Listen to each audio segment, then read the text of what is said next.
بسم الله الرحمن الرحيم. الحمد لله وكفى، وصلاته وسلامه على نبيه المصطفى وعلى آله وصحبه ومن والاه.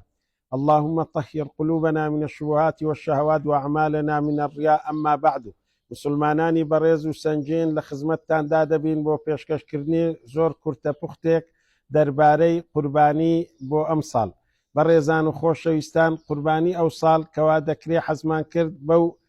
ڤیدیۆیە لەگەرتان بەشدار بین پلەپایی قوربانی و حکمە شەرعیەکەی و هەندێک شتی لەسەری بدوێن. ئەویش ئەوەیە بەڕێزان، قوربانی بریتە لەوەی ئەو ئاژەڵە تایبەتە دیاریکراوانەی کە شەرع دیاری کردیە لە کاتێکی دیاریکراو بە چەند وەسفێکی دیاریکراو دەکوژرێنەوە لە پێناو ئەڵڵا تەعالای. ئەوە پێناسەکەیەتی. ئەوجار ئەوە هەندێک لە زانایان پێیان وایە واجب و پێویستە هەر کەسێک لە توانایدا هەبی دەبی قوربانی بکاگەنا گوناهبار دەبی. بەڵام کۆڕی زانایان ڕەئیان وایە نەخێر، سوننەی موئەکەدەیە، ئەگەر بیکەی زۆر خێرت دەگاتێ و سوننەتێکی پێ لەسەرداگیراوە، بەڵام ئەگەر نەشت کرد گوناهت نییە. ئەوانەی لە توانایاندا هەیە با ئەو خێر و چاکەی لە قیس خۆیان و لە چیس خۆیان نەدەن.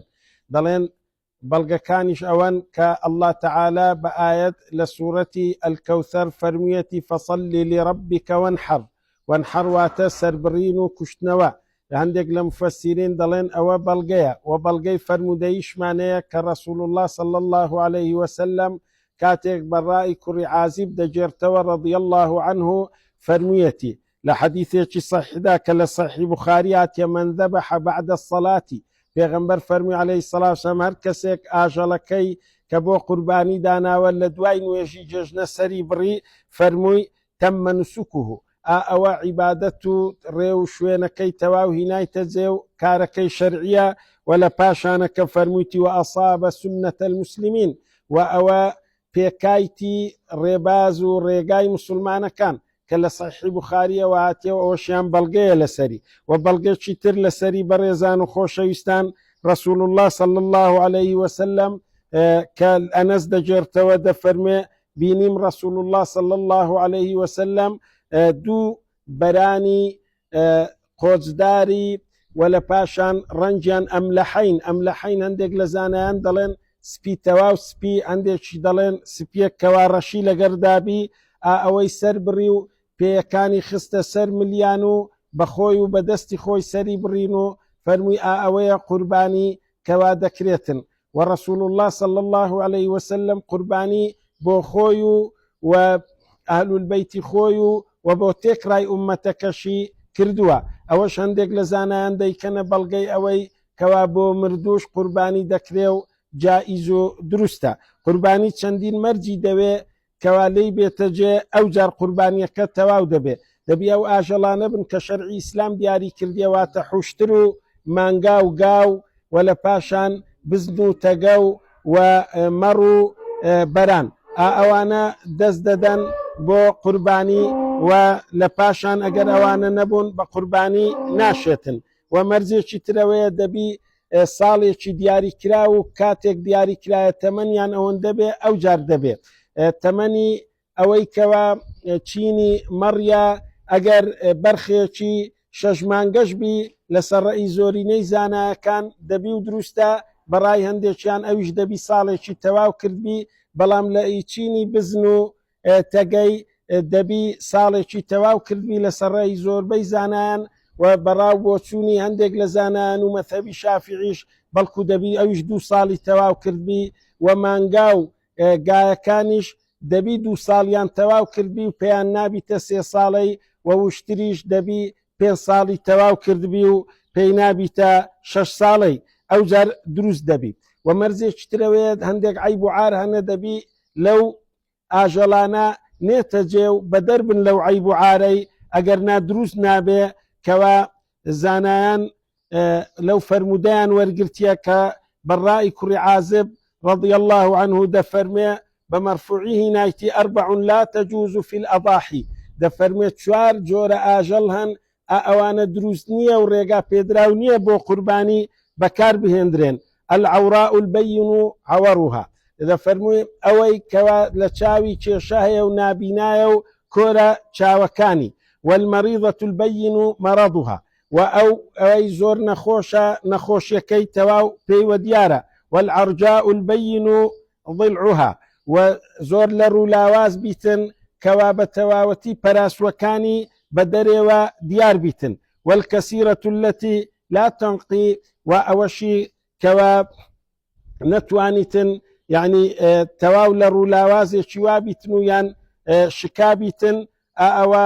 قۆچەکەی یان پارچەیەک لەو شتانەی لێبوو بیتەوە کەوا زیان دەگەینیتن بە قوربانی و گۆشتەکەی بۆ فەقیر و هەژاران جا ئەو عیبانەی ئەگەر لێ نەهاتەجێ ئەو کاتەی قوربانی بزانن دروشمێکە لە دروشمەکانی ئیسلام الله تعالى داینایە و بەرزڕاگرتنیەتی پێویستە مسلمانەکان ئاگداری ئەوەی بن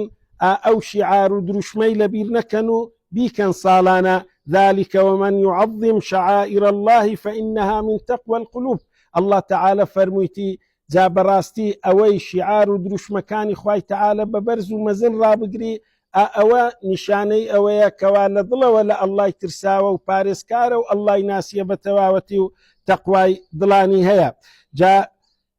لە تەفسیری ئەو ئاەتەی ابن عباس